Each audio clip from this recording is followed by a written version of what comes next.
on Supersport. Proudly brought to you by Total Quartz Lubricants.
Tout seul en plein désert.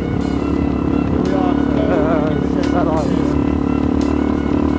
Tu veux t'aventurer au Dakar, regarde ce qui t'attend. J'espère que je suis pas dans un jacuzzi.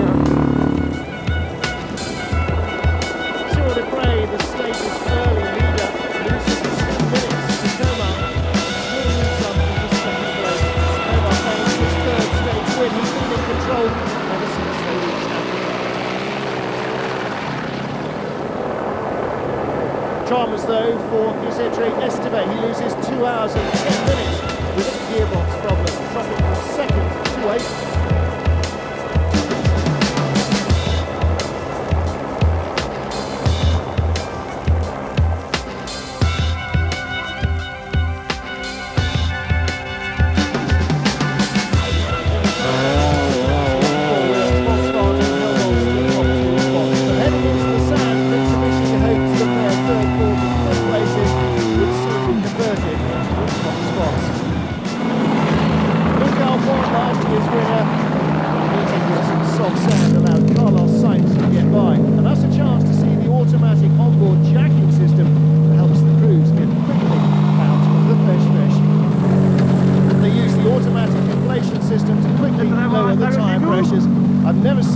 C'est hyper rare un truc mou comme ça. Il y en a qui sont plantés plus loin. Je pense que c'est bon.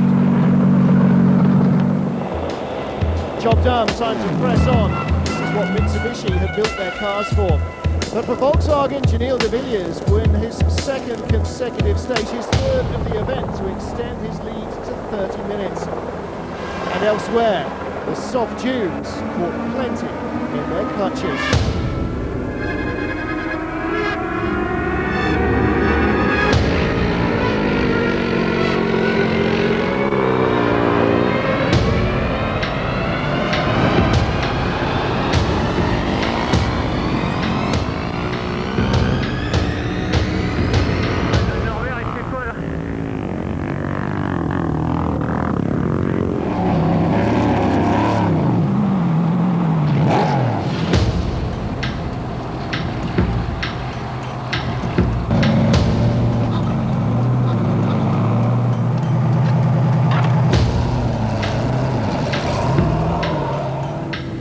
Even the great René Metsch, co-driving Ivan Muller, managed to get himself stuck. He said, this isn't easy, the sand is so soft here. With the rocks, it's even more difficult. Tu fais ça, tu remontes et tu reviens sur la piste. Sometimes everybody needs a helping hand.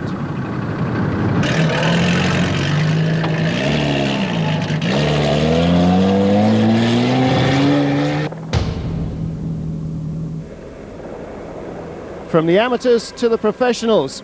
Nani Roma stuck. Yes, I have one tire, yes. Hiroshi Masuoka, who's been plagued by punctures all the way through, has to steal another spare.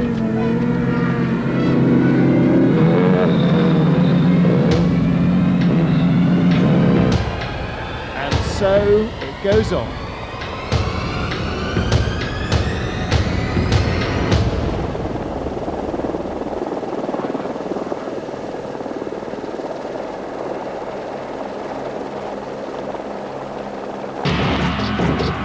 Stage 9 to Chits to Nema, 500 kilometres of all but featureless desert, ready to break the spirit of even the strongest. And a long day means a very early start. Cyril Dupre attacking hard, but with Coma shadowing his every move, Dupre has no option. He charges through the stage, ripping out the used bits of roadbook. He's broken the electrical adjuster and he has to change it manually, taking a hand off the handlebars every time he needs to update his position. And with Dupre hobbled and Coma in cruise mode, it's a time for a new winner. Jānis Vintas of Latvia scores his first ever Dakar stage win, tearing through the fast sections. Mark Coma, shadowing Dupre, felt no need to push. He loses just 20 seconds of his overall advantage as he comes home in third. But there's disaster for one of his teammates, Giovanni Sala. The Italian's fallen, his bike is damaged, his shoulder is injured, and his Dakar has ended early.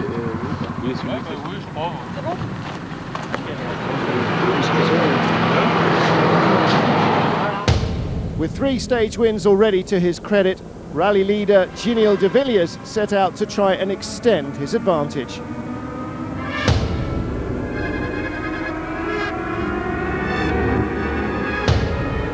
Right from the beginning of the event, Volkswagen had been attacking as hard as it knew how. Mitsubishi had yet to win a stage.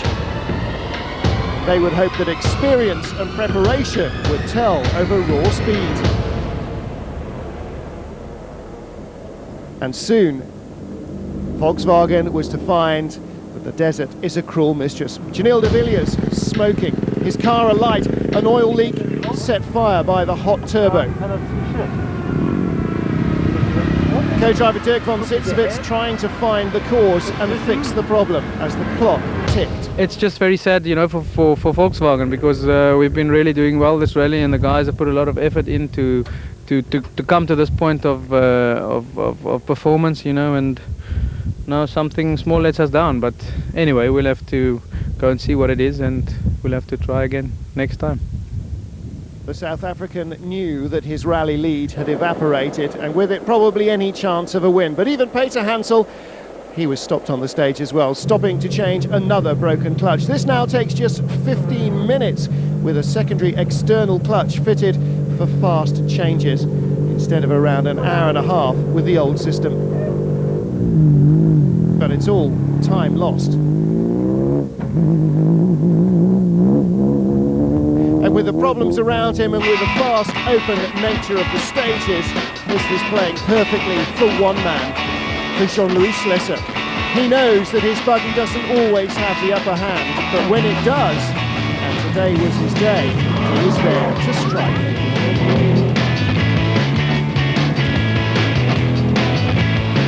All around him, others got stuck by the wayside. Luc Alphon on the crest as Carlos Sainz and Mark Miller arrived in their Volkswagens. Seeing Alphon stuck, they decide to try different approaches.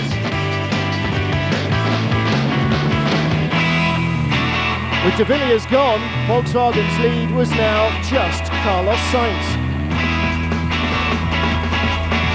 But the attack of the Volkswagens again obvious. Leader Luc Alphon watches the mirrors and then sees Sainz in the dust.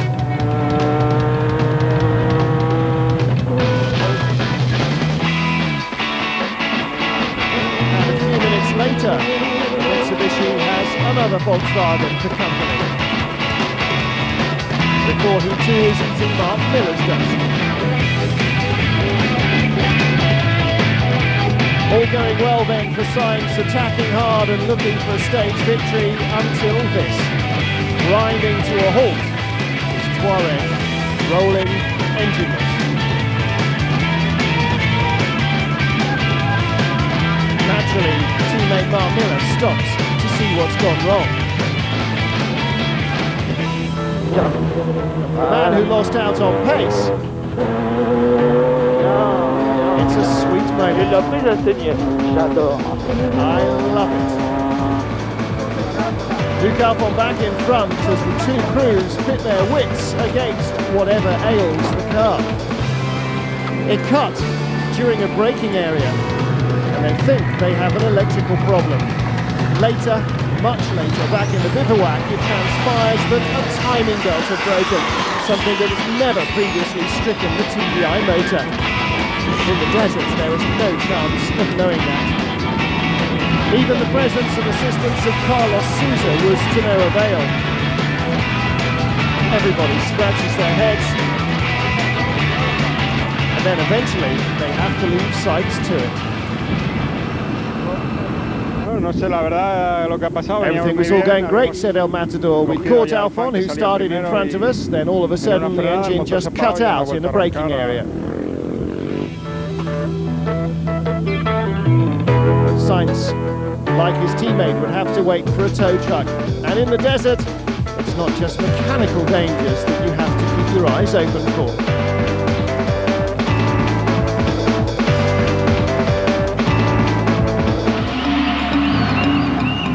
Stage 10, a loop from Neymar and back again, replaced the hoped-for run to Timbuktu. Safety concerns have cancelled 2 stages. But for the locals in Mauritania, a chance to see more action. Not impressed then. Mark Omar continued to exert his stranglehold over the lead in the two-wheel category. With nearly an hour's advantage over Desprez, he really didn't need to push too hard. But the Frenchman knew that he had no option after mechanical problems earlier in the event had cost him a lot of time. Attack was all he had to offer.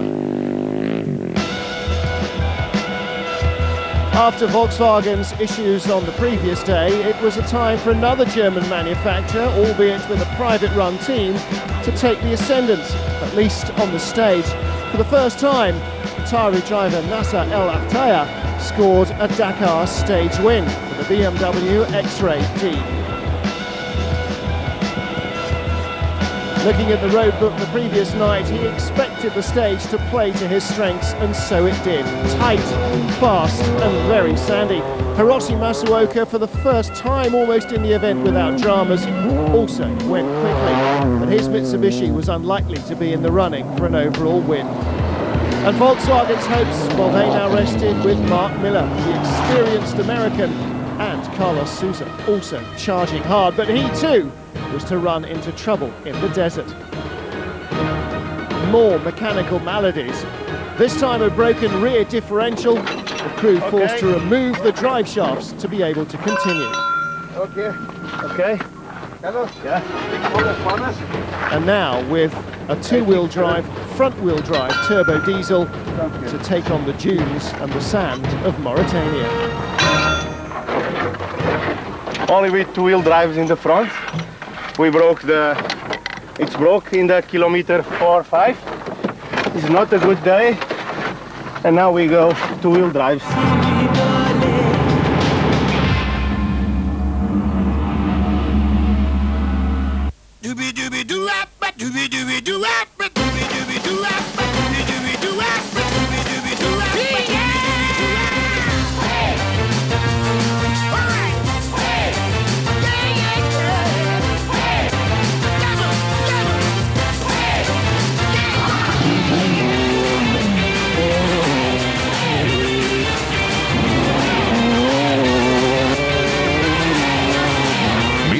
Motors.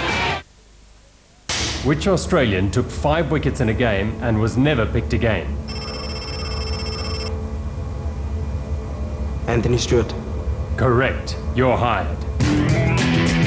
Standard Bank Inside Edge every Tuesday night, exclusive to Supersport. Proudly sponsored by Standard Bank. It's Valentine's month, but there will be no love lost as we bring you all the heart-stopping action. Can the South African sides break the stranglehold of those from the Antipodes in the Vodacom Super 14? The top teams will again be looking to inflict the blues in the Six Nations tournament. Grant Smith and co will be hoping to show Pakistan coach Bob Wilmer that they don't miss him. Father-to-be Tiger will be out to continue his impressive form of 2006. Relentless Manchester United will hope to take advantage of Chelsea's mid-season wobble in the Premiership. The race is on for the title of King or Queen of the track in the IAAF. February, Vodacom Super 14, Six Nations, SA versus Pakistan, World Golf Championships, FA Premier League and the IAAF. In March, the highlight of the month is the Cricket World Cup in the Caribbean. With every ball live, don't miss it, man. With Shumi gone, Fernando Alonso will be favoured at F1 Australia. Qatar and Spain set the pace as they host the first MotoGP races of the year. March, ICC Cricket World Cup, Formula 1, MotoGP. And in April, it's back to Augusta for the first of this year's 4 golf majors, the Masters. And then there were 4. It's the business end of the FA Cup as we reach the semi-final stage. And to cap it all, it's the climax of the Cricket World Cup. April, the Masters, FA Cup semis, ICC Cricket World Cup. Action Attractions, your biggest sporting menu. Quickly taken by Farida. Can he get it out of the line?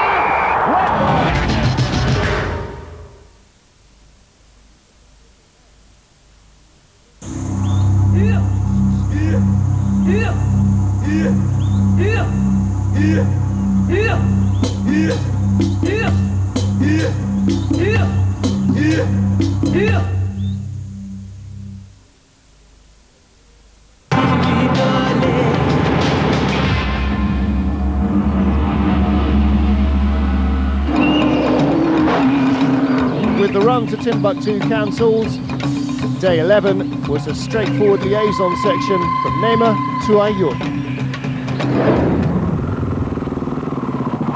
Which meant a day in the sun on a long, straight, rather boring tarmac road. Some took their minds off it. And this is what Cyril Desprez was listening to on his road trip.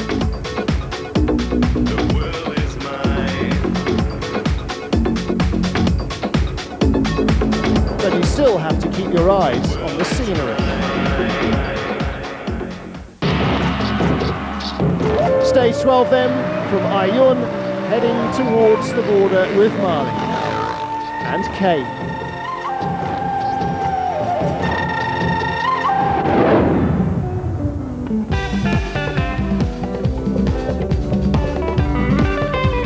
From Mauritania, a distinct change of scenery as they head into Mali.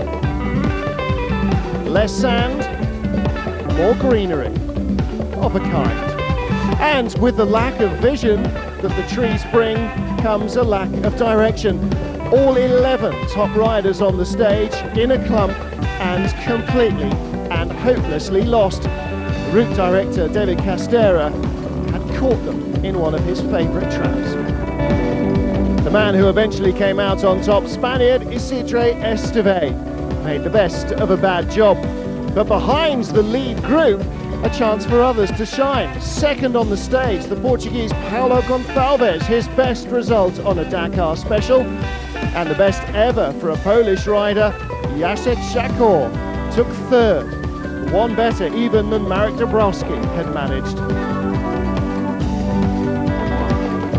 And for a chance to see what it's really like on the stages, let's ride with the Czech rider Martin Maček.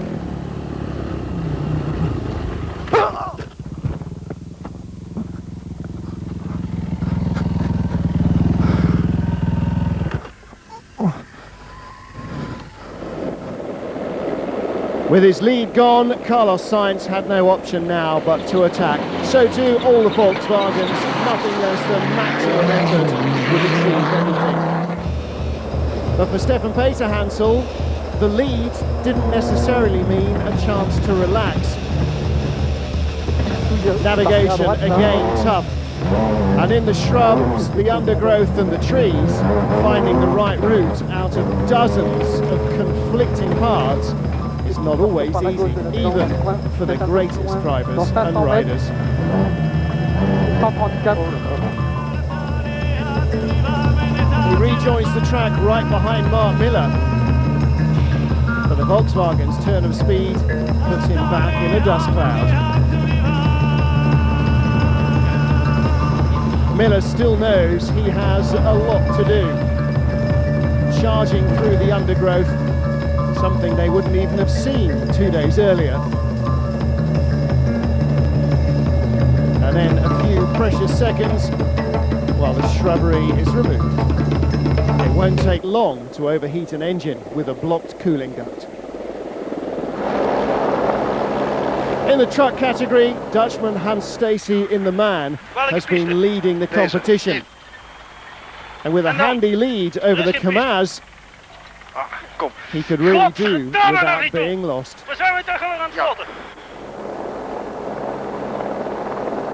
And in his dust, Wolfert van Ginkel, who he's just passed.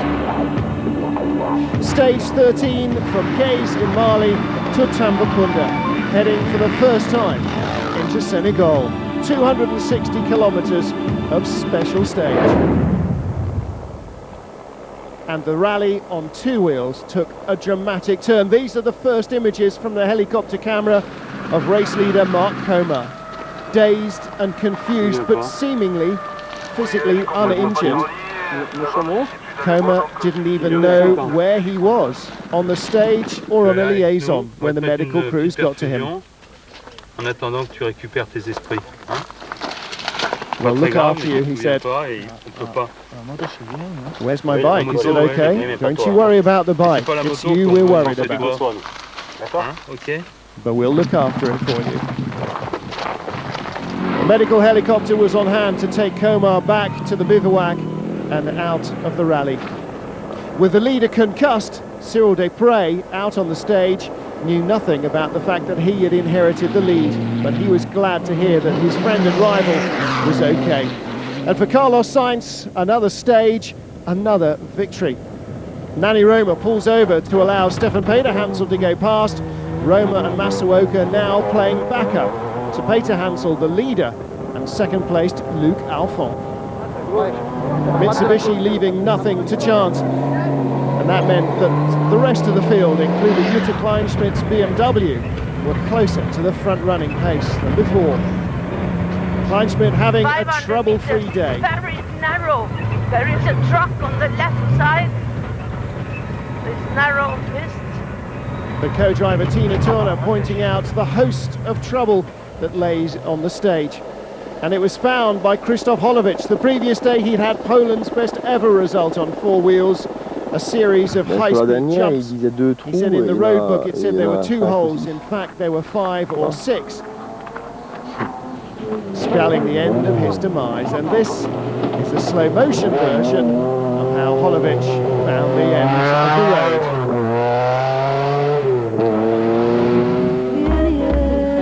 Safety is an increasing feature of the Dakar Rally. This year, extra strenuous efforts have been made to keep competitors and population apart, with rigidly enforced speed limits and extra crowd control.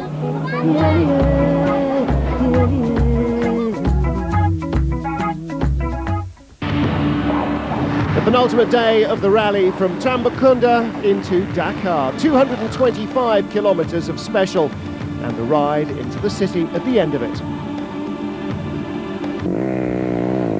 And a new stage and a new winner, with Cyril Desprez now cautious in the lead of the event overall after Mark Comer's demise the previous day. It was down to Jean de Azevedo. The Brazilian rider had trouble early in the event, but showed that his speed is certainly there, with a victory on the penultimate day. And Desprez following in his wheel tracks, keeping the pace up so that he didn't lose concentration. And at the finish line, with just 16 kilometres around Lacrose remaining, it seemed certain the victory was his. The congratulations warm and heartfelt. No such for Carlos Sainz, but another day, another stage victory. His 9th in his career, and that only stretches back 2 years in the Dakar. Stage win number 5 in 2007 for El Matador. For Stefan Peter-Hansel, the car's leader, allowing the Volkswagens to speed by was part of the plan. Dakar and Lac Rose are inextricably linked, and it was fitting that the survivors of a fortnight of the worst of African terrain should meet on its shores for the final day's celebratory lap of honour. As the last of the bikers took the first of the starts, it was left to Cyril Desprez to round out the motorcycle category, claiming his second win in 3 years. It was a struggle this year again, he said. I had bad luck, I had good luck. And it was a crazy Dakar, a real Dakar. So then for Mitsubishi, trailing Volkswagen for all of the first week, it started to look as though they just didn't have the pace. But to finish first you have to finish. And Stefan Peter-Hansel, now 9 times a Dakar winner, knows that feeling. Gilles de Villiers may have to wait for another year. Volkswagen don't see this as a done deal. They still have a job to do. He won the final stage. Jean-Louis Schlesser coming in a remarkable 3rd place overall with 2 stage wins and the 2-wheel drive victory, passing a cautious Peter-Hansel on the final stage. And for Mark Miller, the top Volkswagen, just off the podium. Robbie Gordon proving that the Hummer is fast and spectacular, and that even on the final stage, everyone needs to be a little careful. There's no importance of Stefan Peter-Hansel in winning a special stage. The whole thing is about winning the rally, he said, and I really found that out on my first African rally when I won as a rider. I hadn't won a single stage, and that day I understood the most important thing is to concentrate on the rally and not to be distracted about winning the stages. So a second win then for Cyril Desprez in the motorcycle category. Chris Blaze in 3rd, David Castor in 2nd, another KTM clean sweep, and the Frenchman claims the victory. Confirmation that the 450 category winner Helder Rodriguez with 2 stage wins, a fine 5th position overall behind Hollander's Oliver Zeta. 2 stage wins for Yannis Winters, he was 6th ahead of Marcini and Thierry Bettis.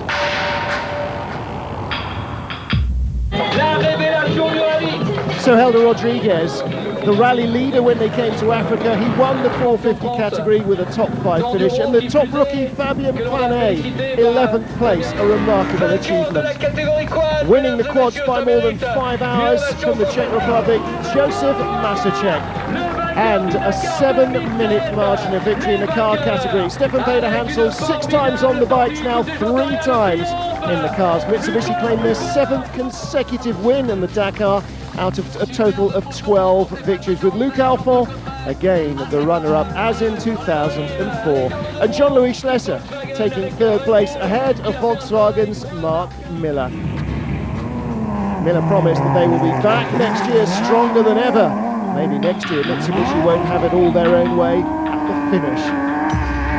And a time penalty dropped Nasser Al-Attiyah's BMW out of the top 5 in the closing stages. He was the stage winner, as was Robbie Gordon. And in the production T2 category, the Japanese Junmitsu Tadashi, with his 23-year-old rookie co-driver, won the category as Hans Stacey dominated the trucks, winning for Holland and MAN.